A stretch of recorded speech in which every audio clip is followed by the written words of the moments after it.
చట్టము అమలు జరగడానికి తెలుగు రాష్ట్రాలే ప్రధాన కారణము. ఆనాడు సోనియా గాంధీ గారు, మన్మోహన్ సింగ్ గారు ఇక్కడి నుంచి పథకాన్ని ప్రారంభించారు.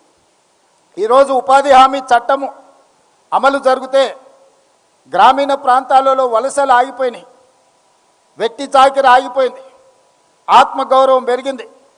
పని దినాలకు, పని గంటలకు డిమాండ్ చేసి తీసుకునే పరిస్థితిలో కార్మికులు వచ్చిండ్రు, కూలీలు వచ్చిండ్రు.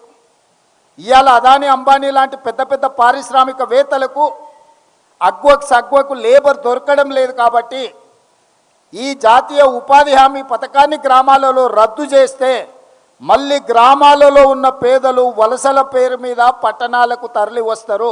ఎప్పుడైతే పేదలు పట్టణాలకు వస్తారో అదానీ, అంబానీలకు సగ్వకు కూలీలు దొరుకుతారు.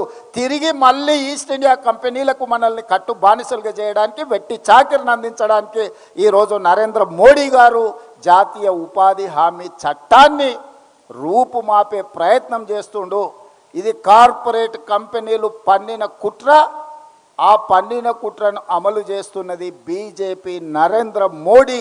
ఈ కుట్రను తిప్పికొట్టాల్సిన బాధ్యత ప్రతి పౌరుడి మీద, ప్రతి పేదవాడి మీద ఉన్నది. పేదల ప్రతినిధి అయిన కాంగ్రెస్ పార్టీ కార్యకర్తల మీద ఉన్నదని చెప్పి ఈరోజు మీ అందరికీ నేను విజ్ఞప్తి చేస్తున్నాను.